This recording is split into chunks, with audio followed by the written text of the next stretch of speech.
Sir, मैं जो मामला आपके सामने उठाना चाहती हूँ,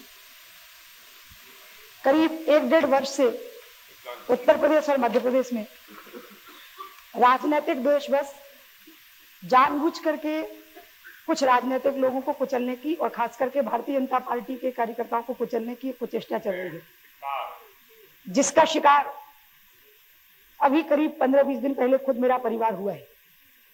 मैं न्यायालय की प्रक्रिया में कुछ बोल नहीं सकती और मुझे अदालत में पूरी आस्था है, लेकिन मेरे मामले में जहां राजनीति जोड़ी गई है उसका जिक्र जरूर मैं सदन में करना चाहती हूं सर, और आपके माध्यम से मैं इस मामले में आप न्याय चाहती हूं और साथ में आपका संरक्षण भी चाहती हूं। 6 तारीख को मेरे ही गांव में आपस की मारपीट में ननुआ लोधी नाम का एक व्यक्ति गंभीर रूप से घायल हुआ। 5 घंटे तक षड्यंत्र पूर्वक मेरे राजनीतिक विरोधियों ने उसको गांव में रखा और ओवर ब्लीडिंग के कारण, चिकित्सा समय पर नहीं मिलने के कारण उसकी मृत्यु हो गई। उसकी पोस्टमार्टम रिपोर्ट भी यही बताती है कि उसकी मृत्यु समय पर चिकित्सा नहीं मिलने के कारण हुई है। एफआईआर में मेरे सगे बड़े भाई और उनके दोनों बच्चे, जिसकी एक की आयु 18 वर्ष और दूसरे की आयु 14 वर्ष है, उनके नाम एफआईआर में जोड़े गए। मेरा भतीजा घटना स्थल से 80 किलोमीटर की दूरी पर घटना के समय पर ही 10वीं क्लास का बोर्ड का इम्तिहान दे रहा था और पुलिस ने उसको उसी स्थान से जाकर के गिरफ्तार किया है। मेरे बड़े भाई और उनका छोटा बच्चा जो कि 14 साल का है, उसको इसलिए गिरफ्तार किया गया क्योंकि वो मारपीट में बचाव करने के लिए, मृतक को बचाने के लिए वहां पर पहुंचे थे।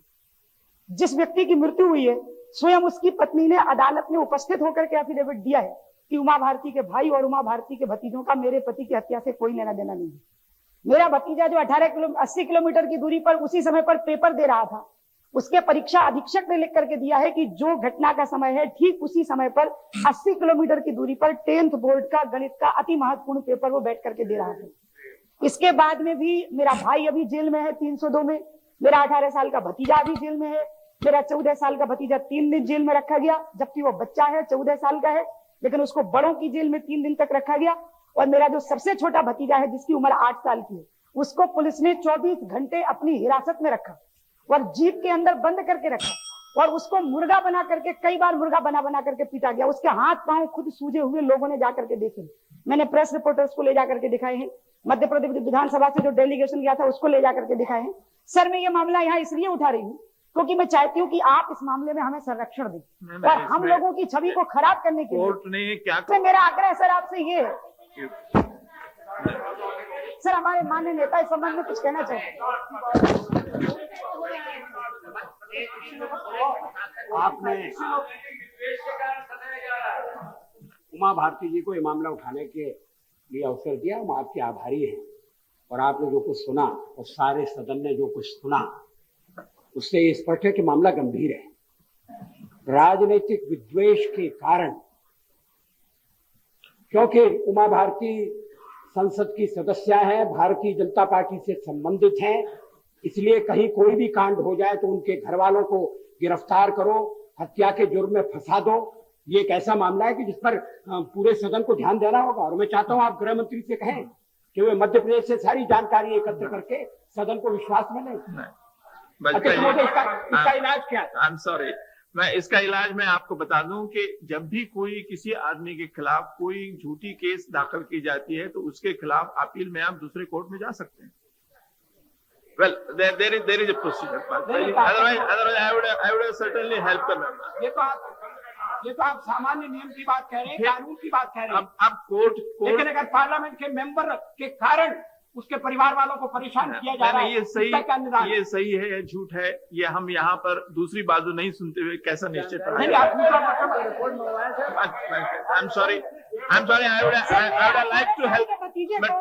नंगा करके, हथकड़ी पहना करके, नंगा करके घुमाया गया है और जगह जगह पर ये कहा गया कि देखो ये उमा भारती का भतीजा है। मैंने ये उसको सुना बस स्टैंड पे घुमाया गया, उसको बाजारों में हथकड़ी पहन के। देखिए, कोर्ट का काम पार्लियामेंट नहीं करेंगे, पार्लियामेंट का काम कोर्ट नहीं करना चाहिए, बाद में परेशान दखल नहीं दे रही, लेकिन हमें आपका तो संरक्षण चाहिए, आपको तो हमें बचाना पड़ेगा और आपको हमें संरक्षण देना पड़ेगा।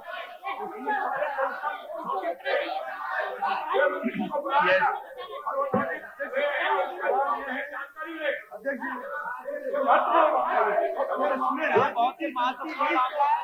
इस मामले में रिपोर्ट मंगवाई जानी चाहिए। राजनीति जुड़ती नहीं, Yes. सिर्फ कानूनी मामला बनता है। ये पार्लियामेंट की सदस्य है। मैंने आपको उठाने दिया, बस हो सर गया। हमारा आग्रह है, आप गृह मंत्रालय के पास हमें बिठा कर हमारी बात तो कराएं। देखिए, मुझे ज्यादा बोलने के लिए मत बोलने कर दीजिए, आप चांस मत दीजिए, वो मामला बहुत बिगड़ जाएगा, बच जाइए।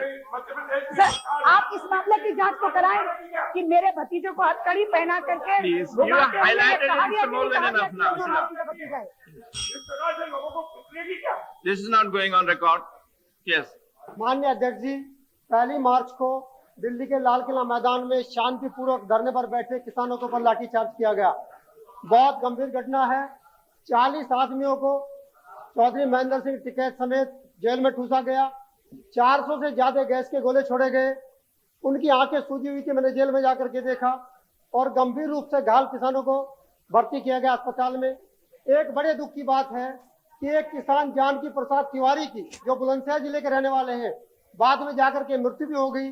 वो शांतिपूर्वक तरीके से बैठकर अपनी मांगों के समर्थन में बैठे थे। उनसे बातचीत तो की नहीं गई, उनके ऊपर लाठी बरसाई गई। माननीय अध्यक्ष जी, धरने पर बैठे शांतिपूर्वक लोगों पर इस तरह से लाठीचार्ज कहीं नहीं किया गया। मेरी आपसे निवेदन है कि जिस तरह से भारतीय किसान यूनियन के लोगों ने अपनी मांग प्रदेशों में, उत्तर प्रदेश में, दूसरे प्रांतों में रखी है, केंद्र सरकार के सामने भी रखी है, उनकी मांगों पर विचार न किया जाना बहुत बड़े दुख की बात है। इस घटना की न्यायिक जांच की मांग तुरंत सरकार को मान लेनी चाहिए और उनकी मांगे, जिसमें 10,000 रुपए के कर्जे की माफी, उत्तर प्रदेश सरकार को 100 करोड़ रुपए देना था जो केंद्र के साथ वादा हुआ था, उनका लगान और आपासी माफ करने के लिए पूरे देश में बिजली 24 घंटे दी जाए, 1967 को आधार उत्पादन करके फसलों का समर्थन मूल्य तय किया जाए, ये मांग उनकी मानी जानी चाहिए। मैं आपके माध्यम से ये सरकार से आश्वासन चाहता हूं कि उस घटना की न्यायिक जांच की मांग सरकार मानती है और आश्वासन देती है उनकी मांगों को मानने का। मैं कृपया चाहता हूं कि सरकार इसमें उनको आश्वासन दे। माननीय अध्यक्ष जी, मैं मांग इस पर मैं चाहता हूं उनको कुछ जवाब मिलना चाहिए। सरकार कोई इस पर जवाब नहीं दे रही, मैं इसमें वाकआउट करता हूँ, सदन से वाकआउट। अध्यक्ष महोदय, अखिल भारतीय आयुर्विज्ञान संस्थान all India medical sciences institute of medical sciences देश का एक प्रसिद्ध चिकित्सा विज्ञान संस्थान है। पिछले कुछ दिनों से इस संस्थान के जूनियर डॉक्टरों द्वारा हड़ताल की गई है। इस हड़ताल के चलते हुए क्योंकि यह संस्थान एक प्रतिष्ठित चिकित्सा संस्थान है, स्थानीय तथा बाहर के देश के विभिन्न भागों से हजारों की संख्या में यहाँ रोगी अपनी चिकित्सा के लिए आते हैं, चिकित्सा परामर्श के लिए आते हैं, किंतु जूनियर डॉक्टरों के हड़ताल के